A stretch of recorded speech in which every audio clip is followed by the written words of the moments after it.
It's been nearly 18 months. We've been keeping track, and Hillary Clinton's blame train is not even close to running out of fuel. It's getting concerning.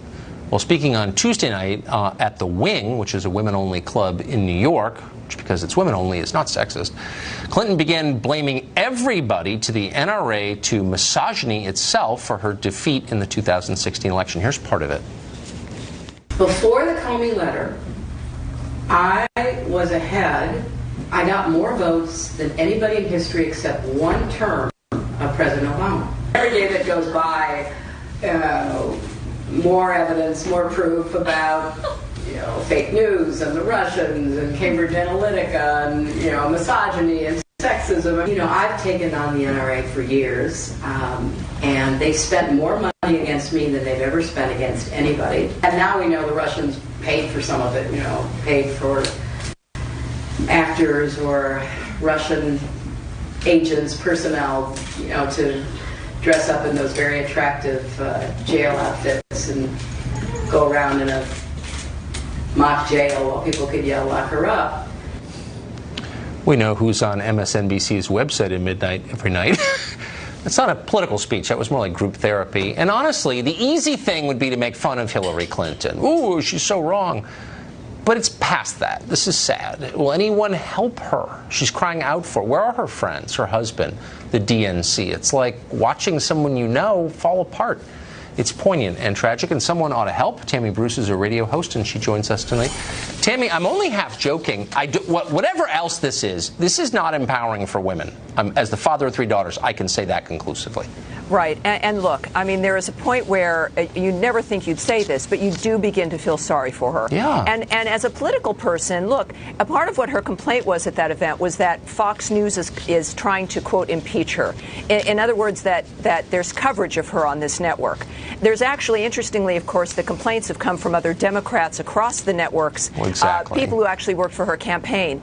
But she's in a unique opportunity here, in a unique position, where since she is getting coverage and she's clearly is searching for relevance, she could talk about policy. Yes. She could use this so that we would actually be discussing an argument that she could be having that's about. Such a smart point. That's right. And also, frankly, maybe then she would be on the Tucker Carlson show, and you could have this conversation with her. Because actually, she knows a lot, but she's not stupid, yeah, and she's right. been around a long time. And exactly. her claim to fame always was, "I've read the policies, right. only I." And there's some truth in that, actually. And she could be doing that, but she's not. She's been in the White House. She's obviously been in the Senate. She's been the Secretary of State, and yet this has devolved into this group therapy dynamic where she's going over the same complaints that people, if they are in that group, maybe they've read her book, they know what her complaints are, but she's also then inserting news of the day, like now suddenly it's the Cambridge Analytica and it's the NRA, because that's the right. news that's happening now. At this point, it's almost as though she's on an episode of Intervention, where people really should try to get her into the van, to get her to the plane, to get her to the place where she can find some peace, because it does get to a point where that's a real it's almost an abdication of a responsibility she could have to all of her fans and supporters to really deal seriously with the issues, because they too want solutions.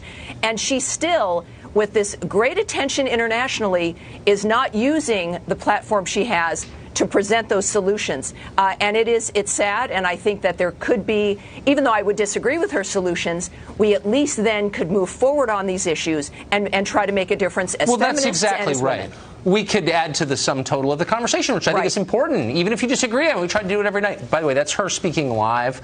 We actually don't have a huge desire to cover everything Hillary Clinton, despite her claim. But I think it's interesting. And can I just make one other point? Yeah. The irony, which people are not kind of perceiving, is that her party has moved very far from where she was. We will long for a time when Hillary Clinton was the most radical person in the Democratic Party. She's way too moderate for Democrats by and large right now. She is, and that actually is an interesting position she could be in arguing the things that she and her husband used to represent, which was balanced budgets and getting people off of welfare and into work and all of that. I mean, if she wanted to be serious, that's what she could be doing. Arguments about how to improve the quality of women's lives. You could argue that she says nobody else has been attacked like her. And nobody else was told to go away like she's been told to go away. But Al Gore and John McCain and John Kerry actually continue to talk about policy. We can disagree with what they stood for, but as a woman, I think that there are so many other opportunities with the platform she has. Exactly. And her own party is saying, you know, enough is enough at this point. Yeah, if one of my kids acted like that, I'd be very upset. Really quickly, so Christian privilege, this is a new category. A seminar at George Washington University here in Washington will examine how Christians get, quote, unmerited perks and have built-in advantages over everybody else in America. If you actually look at the numbers, Christians are not, are actually not thriving in this country. Yeah. This is all measured. But what do you make of this? To say this out loud seems like a change. Well, look, I don't identify as a Christian. I believe in God. Right. I believe that Jesus is the guy. I think it's a very serious thing to identify as a Christian, and so I'm taking it seriously and slowly. But as looking from the outside, what I see as a political commentator and analyst is Christians maybe have a privilege of being persecuted and attacked and martyred around the world. I mean, it is a remarkable attack dynamic, even here at home. Facebook had to apologize for refusing a Catholic university's ad that featured Jesus on the cross because it was too violent. Remember the Chick-fil-A controversy, the so-called controversy, because of its owner being a Christian man. Even the attacks that Billy Graham at his death went under because of his Christian faith. So there's no privilege there except, I think, to be mobbed. There isn't. Tammy Bruce, great to see you. Thank you. But certainly had a rocky relationship with public opinion, but his difficulties haven't done anything to make people think better of Hillary Clinton, which is kind of weird. A new Gallup poll shows Clinton approval rating at 36%, an all-time low, or disapproval has hit 61%. That's an all-time high. What is going on here exactly? Something bigger, perhaps? Julie Alvin is digital editor at Time Inc., and she joins us tonight. Julie, thanks for coming on. Thanks for having me. So what I find so striking about these numbers, and I really feel, I don't want to pile on Hillary Clinton. She lost. That's enough punishment, as far as I can tell. But I think this may say something bigger and more interesting about the country. Her numbers among women are much worse than you would think for someone who is the self-described champion of all women. A lot of women don't like Hillary Clinton. Why is that? I can't necessarily answer that question. I think it depends on who you're talking to. So, you know, if you're looking at these polls specifically, it showed that there was a drop from 79 to 78% among Democrats who were taking this poll, and the poll among Republicans was from 11% to 5%. So I don't know if, you know, the number of women who support Hillary Clinton is really the issue here, and really more that this is split across party lines. And I have a lot of thoughts on why that might be. That is definitely true. Of course, it's a party line thing. It always has been.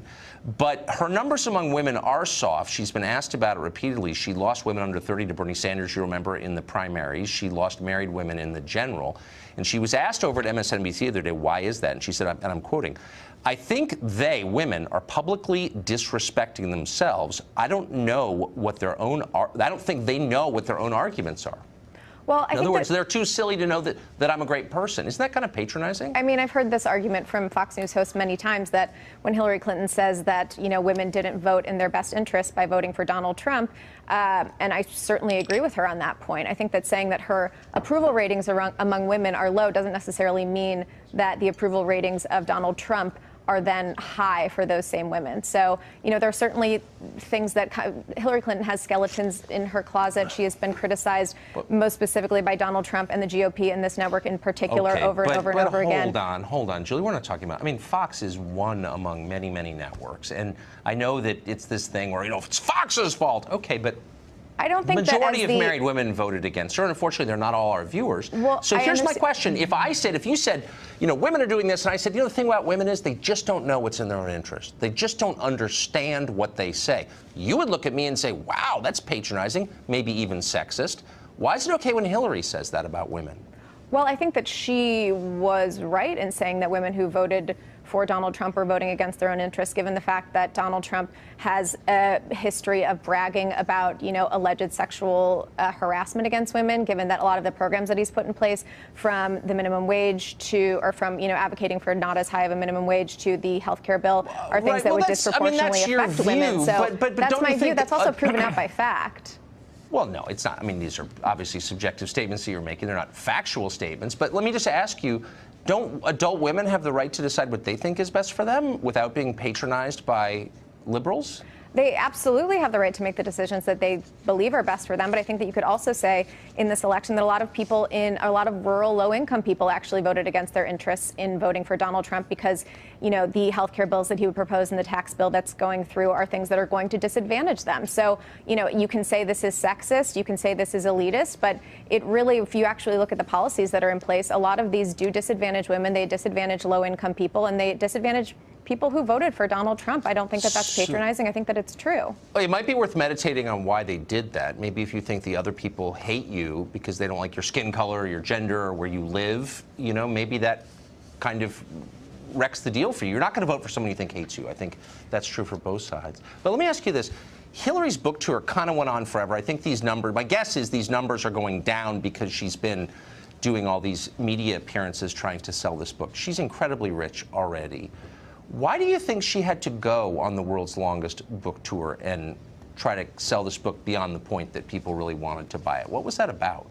I don't think that it was beyond the point that people wanted to buy it. I know a lot of people were really hungry to sort of learn what lessons she took away from this election. And, you know, what I really want to know is, why are we talking about Hillary Clinton's approval ratings? Like, I want to talk about Donald Trump's abysmal approval ratings. I bet you do, but Hillary Clinton kind of thrust herself. Look, if Hillary Clinton wants to, you know, move to Barbados and, you know, do whatever Hillary Clinton does in her spare time, that's fine with me. But Hillary Clinton placed herself at the center of public attention for almost a year trying to sell this book. And so I think it's fair to respond. I don't think I'm a Hillary obsessive or hater or anything like that. I mean, she's jumping around trying to be relevant. She wrote Why is a it book. bad to have an opinion on that? She's not a public figure. She's not in public office. Why does she even have approval ratings? She's a civilian. I just don't understand. I also don't think that, I mean, this is the most watched cable news network in the country, and I don't think that, you know, you guys can spend a lot of time inordinately bashing Hillary Clinton and then wonder why people don't like her. I'm actually not bashing her, but let me just ask you one final question, okay? And I don't want to be mean, but can you think of a single interesting or insightful thing Hillary Clinton has ever said? I've covered her since 1992, and I have never heard one. Have you? Yes, I can think of many interesting and insightful things. And hit me with one things. profundity. I promise I'll let you. Let you deliver it. Well, I think that the fact that she acknowledged in her book various reasons that came to light about why she wasn't elected, including accounting for her own tactical mistakes, as well as accounting for some of the sexism that was leveled against her in the campaign, as well as accounting for, you know, the nationalism and populism that the Donald Trump campaign, you know, played into. I think there was a lot of insight in that book. And you ask about the book tour, and I was somebody who wanted to read that book. I wanted to know what happened. I want to know why Donald Trump is our president. I want to know. I could have told you. Sexism. I've watched her a long time. I knew that was going to be the answer. You should have called me, and I could have saved you. That's not the answer, but we don't call male politicians shrill and unlikable, so it definitely played a part. I don't know if they are shrill and unlikable. I'd be happy to. And there are who are shrill and unlikable, and I'd be happy to say that. So you've challenged me, and I will rise to that challenge. Julie, thank you.